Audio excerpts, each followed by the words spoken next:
What's the intersection between this and social media? What's the intersection between this and social media and journalism? What's the intersection between this and business and customer service and Tesla and self-driving cars? So really, it's like, how does this piece further amplify some other portion of our tech world in a way that we're not looking for or haven't seen yet?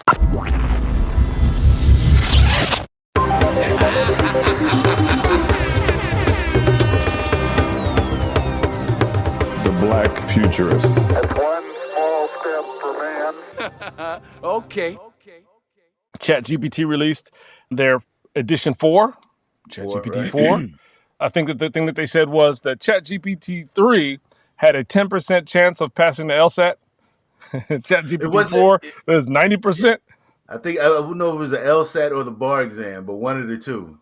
Yeah. And I want to say it was the bar, and they were saying like, you really have to write paragraphs and know the theory and the law and all of that to get it. So, yeah.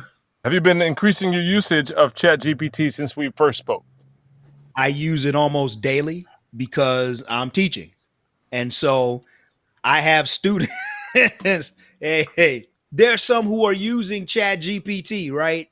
And I can tell because it has a voice. And it's one of the things that is the next step. So in terms of like, as soon as you say, hey, it went from 10% chance of being able to pass the LSAT to 90% chance being able to pass the LSAT, they're like, great. So now Skynet has a thorough understanding of the laws and how they're used, right? Right. But the part that's missing is the personality. The part that's missing is voice. So ChatGPT has its own voice, and it is the exact same across everybody who uses it, right? And so what it's done is it has significantly improved my students' ability to write technically because they have a well-written template, right? And I don't begrudge them that. But it's the difference between like if you're asked to freestyle and everything that you do is a pre-written and you got a ghostwriter. And now you're in the studio, somebody start banging on the table and start pointing at objects in the studio. Because you sound totally different. Because it's so technically proficient, right? Yeah. Not just in syntax, but in terms of how it presents evidence. So, you end up being oftentimes way more well-read and way smarter sounding than you actually are, So, yeah, it tells on people consistently. And now I've gotten to where I've used it so often and I have put so many queries into it and kind of messed with it a little bit. Even niche stuff with, critical race theories and, and all that kind of thing. I've gotten to the point now I feel comfortable recognizing it. Like I can read text and be like, that's ChatGPT. You get a really nice email, somebody saying, all the niceties that they don't normally say. Hey, good morning. And hope everything's going with your family. You can tell that this is not them anymore. And do you begrudge them that? In society, do you begrudge them that? No, I don't. No. Just like a boilerplate, because a boilerplate email, but now you have the ability to change a few words every 3-4 days. Hey, that's cool. I appreciate you making the effort just by typing that into your AI. I have no problem with that at all. But if there's some sort of personal communication, there's an expectation that this at its core is your work and your ideas, then I have a problem with it. Like you use ChatGPT to populate the text on your website. Yeah, do that shit. You use ChatGPT to type a report and I'm subcontracting with you. Hold on. Like, nah, I need this shit to be in your voice. You know what I mean? Well, and Brent, how does the fact that it exists change our society in one generation or two? What changes are we thinking are going to happen as a result of the fact that these things are available? Man, I don't know. I was thinking about that actually a couple weeks ago because I kind of stopped using it for a while because I'm trying to write more. So I was like, that was great for like generating ideas and thinking through things. But I'm like, okay, now I want to take the time to write. And so I've been writing and I may bounce some of that stuff off of that later. But I think looking towards the future, I mean, I don't know. The only thing it's going to get better and better, right, at what it does. Oh, right. And as a result, we will be impacted in ways too. Because how many phone numbers do you remember today as opposed to what you even remembered in middle school? Very few. Right? You don't have to remember those anymore, right? So it's going to change in that way. And the same thing, I mean, using the internet in general. A lot of people don't go physically to the library anymore. And like you were joking earlier about having the World Book encyclopedias, everybody had, well, not everybody, but a lot of folks had a set of Old people had, encyclopedias. Yes. But now all of that's right here. You don't need that. So I'm not sure what it'll be, but it will definitely have positive and negative impacts. Yeah. Val, what do you think? How do we prepare for the future given AI's emergence and ascendant growth? Well, number one, it should be clear that I haven't used it yet. That being said, in and of itself, ChatGPT or any sort of AI platform won't do anything in particular. It's how it interfaces with other technologies. So really, it's what's the intersection between this and social media? What's the intersection between this and social media and journalism? What's the intersection between this and business and customer service and Tesla and self-driving cars? So really, it's like, how does this piece further amplify some other portion of our tech world in a way that we're not looking for or haven't seen yet? That's really Right. where it comes in. It will be an accelerant. It's just, what will it accelerate? Yeah. I often ask people about these two divergent future paths. I think when you ask somebody, how do they envision the city of the future? Or how do you envision society? What is their picture of it? There's typically no middle ground. You find people who see dystopia and utopia, depending on who you're talking to and when. And I think that the fact is that they both exist, right? And that middle ground is getting eaten up by these accelerators. So you have a guy like me with friends like you. I mean, how many times in a year do we mention the phrase zombie apocalypse? Like, often enough. Now, it may never come, but I do have a big black bag there that is literally a go bag. If I got to bang out, I got a bag with things in it. So in terms of ChatGPT and the impact of AI, in my thinking, both exist. The cat is dead and the cat is alive inside the box. So I plan for both.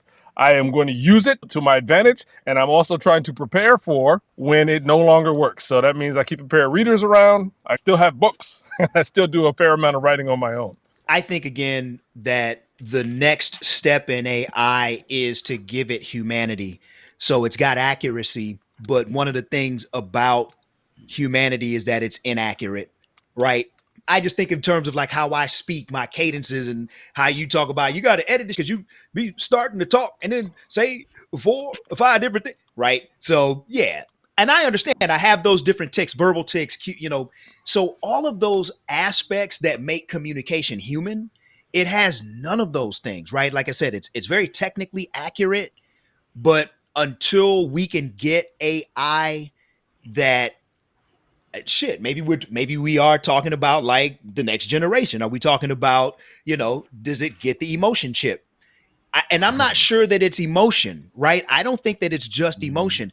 There's an aspect of humanity that is fallible, that's inaccurate, and that makes predictable and unpredictable mistakes that I'm not sure that we'll ever be able to program into a machine in ways that it will be able to create writing that passed in what I would call the humanity sniff test, right? Did a human being write this, or was this an extremely well crafted response to a query entered into a text string? Parallel this to beauty filters that we all have on our phones right now. Do we really want that human touch? Or is there enough data that says that people really want to be the perfect version as they see themselves? Oh, go ahead, Val. I don't have that either. And I've used it You have before in 2 my life, Instagram accounts, and on those Instagram accounts, there are beauty filters. and I've never used them.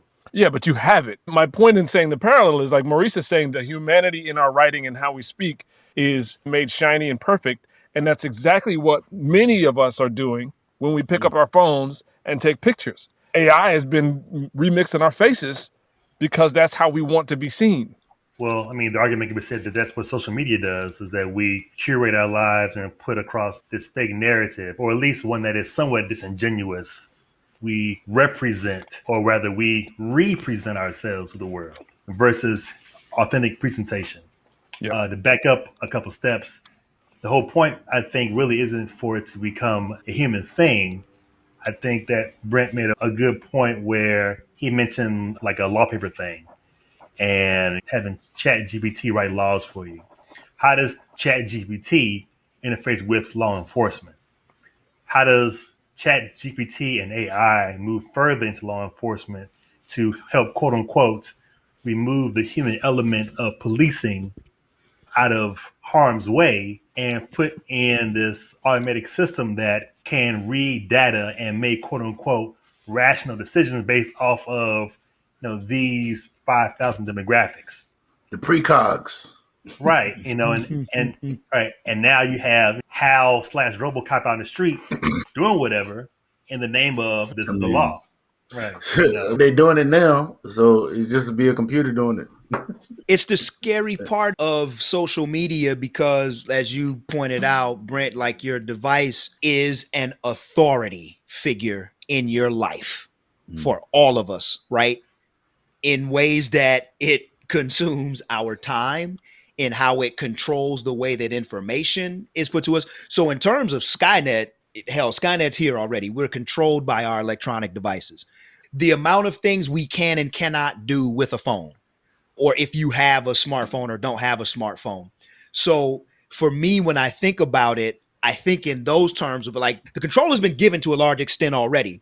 The question becomes when we start typing into Chat GPT, what's a fair, ethical, and moral way to govern a society? Now we're taking it and giving it moral authority, right? Yeah. And once you start giving artificial intelligence moral authority, and to Lavell's point about these notions of human interaction and the limits of what artificial intelligence can do, we've already made it an authority. If we make it an ethical and moral authority without the humanity, without the mistakes, with the rigidity, hell yeah. Now you got ED 209 and RoboCop dishing out what we have considered justice. And what's wild is let AI get a hold as it just searches the entirety of knowledge as we've put it into the cloud. Let it come to the conclusion that, yeah, you know what? The most moral, you already know where I'm going. The most moral, just thing. It's the reason why Ultron did. Everyone understands humanity is the problem. Yeah. That's why Skynet, Ultron, all them AIs came to the same conclusion. We've drawn those conclusions about ourselves. We're programming our AI to do the exact same thing. It's starting out as mindless robots. We give it authority over ourselves.